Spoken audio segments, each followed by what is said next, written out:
This lecture deals with hypothesis testing and is broken down into two parts. Part 1 gives an intuitive overview of hypothesis testing and the steps involved in hypothesis testing. Part 2 shows examples. So what is hypothesis testing? Well, hypothesis testing is a formal decision-making process used to make inferences about some unknown population parameter based on a sample statistic. To illustrate hypothesis testing, consider a hypothetical example of the difference in means for two groups. Let's call them Group X and Group Y. And suppose that we knew the mean income for both groups. For Group Y, suppose that we knew the mean income for the entire population. Let's call that mu sub y. And let's suppose that it was equal to $30,000. Now suppose that we knew the mean income for only a sample of people from Group X. Suppose that we took a sample of 100 people and we calculated that their average income, or X bar, is equal to $20,000. Based on this scenario, can we say that Group X has a lower income on average than Group Y? Well, it's tempting to say that the Group X only has an average of $20,000, while the Group Y has an average of $30,000. And so therefore, Group X must make less on average than Group Y. However, there's a problem. We don't know the population income from Group X. Let's call that mu sub x. So it could be that, in fact, they do earn less on average than Group Y. Or it could be that the sample mean, 20,000 in this case, is just unusually small. Unfortunately, we don't know which of these is true a priori, but we can use a formal hypothesis testing procedure to help us decide which one of these is more likely. And so, when we do hypothesis testing, we start out with an assumption about the unknown population mean for Group X. That is, we'll make some kind of an assumption about mu sub x. And the assumption that we make is that in the population, the mean income for Group X equals the mean income for Group Y. That is, we say that mu sub x here equals mu sub y. Now, if that's true, we should be able to find some kind of a sample mean for Group X that has a value that's close to what we think is the true population mean for Y. That is, the sample mean, 20,000, should occur with a high likelihood if, in fact, the true population mean for Group X is 30,000. Now, what if we find that the sample mean is not close to the assumed value of the true population mean for Group X? Well, that can mean one of two things. One possibility is that the population means are not equal. In other words, it could be that the population mean for Group X is not 30,000, it's some other value. But another possibility is that the sample mean is just unusually small or unusually large, in which case it's likely that we're going to make some kind of an error. And so if we can rule out the idea that the population means of the two groups are equal, we'd have more evidence for the idea that Group X and Group Y have different incomes. We might suspect that Group X has a lower income. But because we're dealing with sample data, and there's always a possibility that the sample mean for Group X is unusual, we run the risk of making an error. So a few questions still remain. How do we find the likelihood of finding a sample mean for Group X, given our assumption about the population mean value for Group X? And then what constitutes a sufficient level of likelihood to say that there's a difference between the sample mean for Group X and what we think is the true population mean for Group X? Well, we can determine the likelihood of finding a sample result for Group X, given that we think the true population mean is 30,000, using the central limit theorem. Recall that the central limit theorem tells us something about the shape of the sampling distribution of a given statistic. It tells us that as long as we have a sufficiently large sample size, we know that its sampling distribution is normally distributed around the value of the true population parameter. And so, using that information, we can find the probability of getting a particular sample result given the assumed value of a population result. So, for example, we can figure out the probability of finding a sample of 20,000, given that we think the true population mean is 30,000. Well, how do we do that? Well, first of all, we have to find the distance between the two values in terms of z-scores. And then we have to find the corresponding area under the normal curve corresponding to that z-score. And so I'm going to illustrate this using a diagram. The following figure shows the sampling distribution for the mean for all samples based on the same sample size for Group X. And so notice that it's normally distributed. And notice that we assume that the true population mean for Group X, mu sub x, is equal to the true population mean for Group Y, or mu sub y, which is equal to 30,000. And so This is basically what the distribution would look like under the assumption that the true population mean for x is 30,000. And so what we want to know is, given this scenario, given the fact that we think that the true population mean is 30,000, how likely is it that we find a sample mean of 20,000? And so we start by finding a z-score, or what's called a test statistic. And once we have the z-score, we can figure out the corresponding probability of finding that result, something called the p-value. And this would just be the area beyond the z-score that we find in a table. So when we compare our p-value to some kind of predefined standard that distinguishes probable from improbable, something called alpha, we can determine whether our finding is sufficiently unlikely to rule out the idea that the true population mean for group X is in fact the same as the true population mean for group Y. So what constitutes sufficiently unlikely? Well, by convention, we can use values like 5, 1, or 0.1% chances as being sufficiently unlikely. However, we cannot rule out that the sample statistic is just unusually low or high. So we also run a risk of making some kind of an error. And in hypothesis testing, because conclusions are based on sample data, and sample data fluctuate due to random chance factors, we never know for sure if the null hypothesis, the hypothesis that we're testing, is true or false. And so there's a potential for error because the sample statistic could simply be high or low by chance alone. And so there's two basic types of errors in hypothesis testing. One is called type 1 error, or alpha risk, which is when we reject the null hypothesis when it's actually true. And this is equal to the value of our predetermined cutoff between probable and improbable, or alpha. The other type of error is called a type 2 error, or what's called a beta risk. And this is when we fail to reject the null hypothesis when it's actually false, or what's called a false negative. Okay, having gone over the basic intuition behind hypothesis testing, let's now look at the steps involved in hypothesis testing. There's 5 of them. The first involves making assumptions, and the second involves stating hypotheses formally and stating a formal alpha level. The third involves selecting a sampling distribution, and then we have to compute a test statistic based on that sampling distribution. And finally, fifth, we make decisions and interpret our results. So let's start with assumptions. There are basically 3 kinds of assumptions that we make. 1 is about the level of measurement of the variable.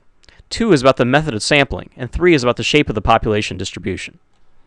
So, in terms of the level of measurement of the variable, when we have tests concerning the population mean, we have to assume that our variable is measured on an interval ratio level of measurement, because recall that the mean is only appropriate for variables that are measured on an interval ratio level. Second, we have to assume that we use simple random sampling.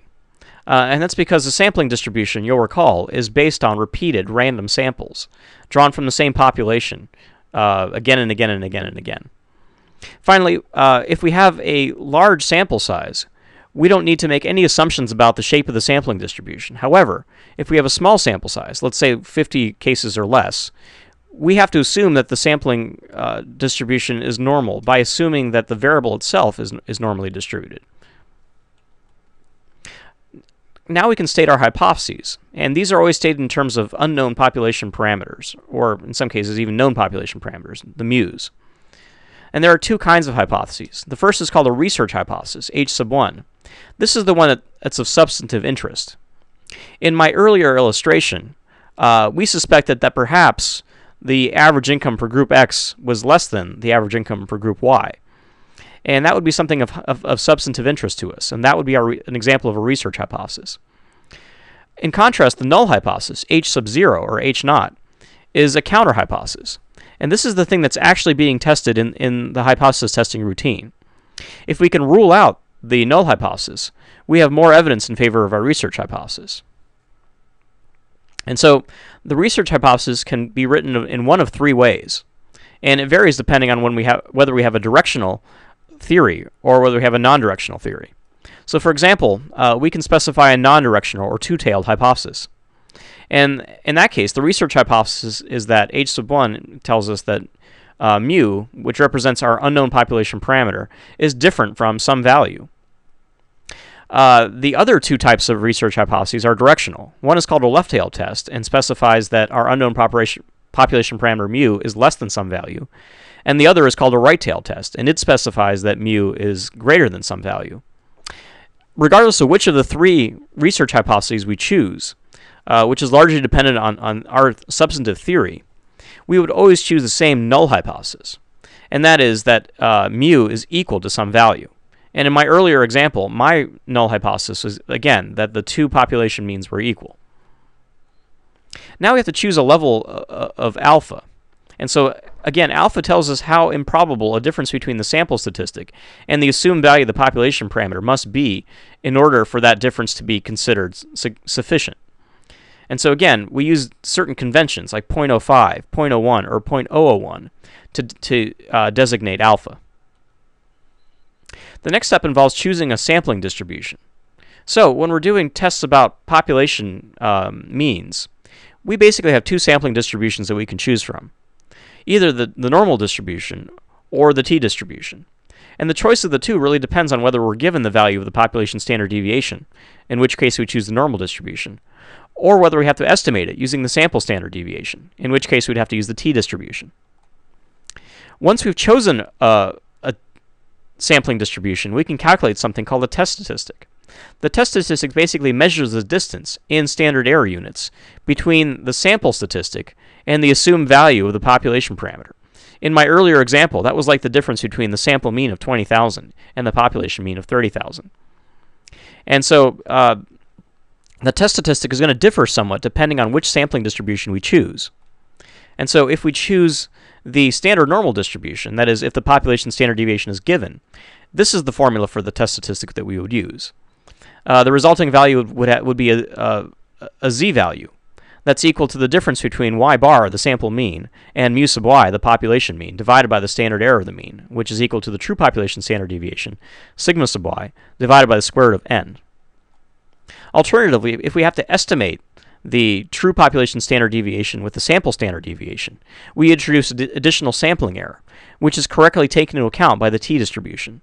And so our test statistic will give us a t-value. And here's the formula that we would use for the t-value.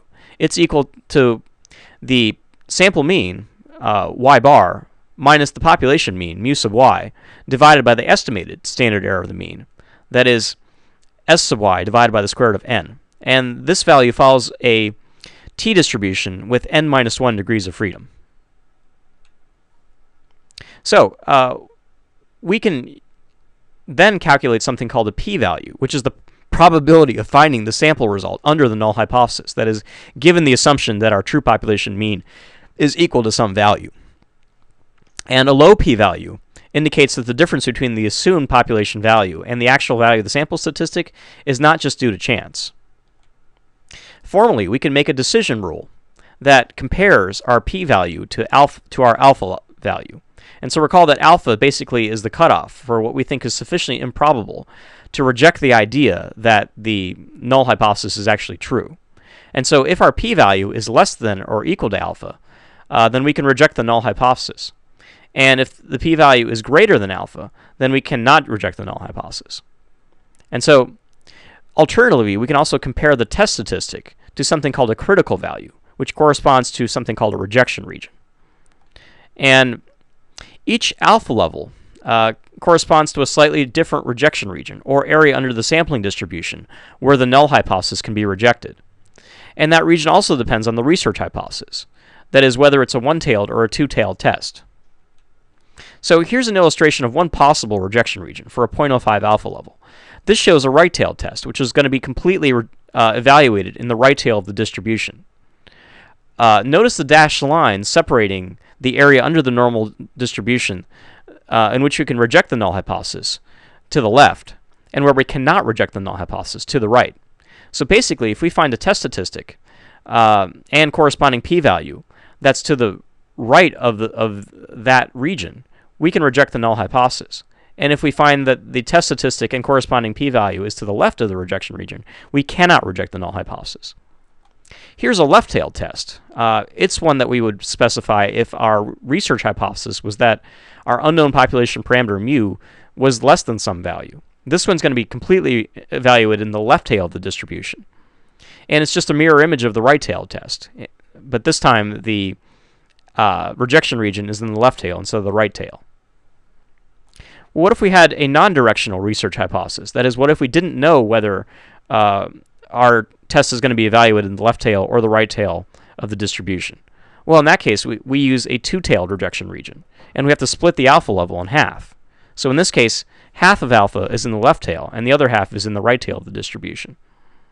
And so we'd have to find something that's either it's in either one of the tails to the left or to the right of the dashed lines, depending on whether we have a value that's less than the mean or more than the mean, in order to reject the null hypothesis. And then if we find something in the middle panel, we cannot reject the null hypothesis. Okay, we can also identify something called a critical value, which corresponds to an area under the curve within the rejection region. So for example, if we specify our alpha to be 0.05, there's some value of z or t that corresponds to that test. And so let's say that we specified a left tail test. We'd be looking for an area in the curve in the left tail of the distribution that's equal to 0.05.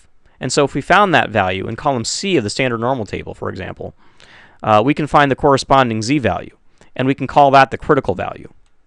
And so here's a portion of the standard normal table. Let's look at column C.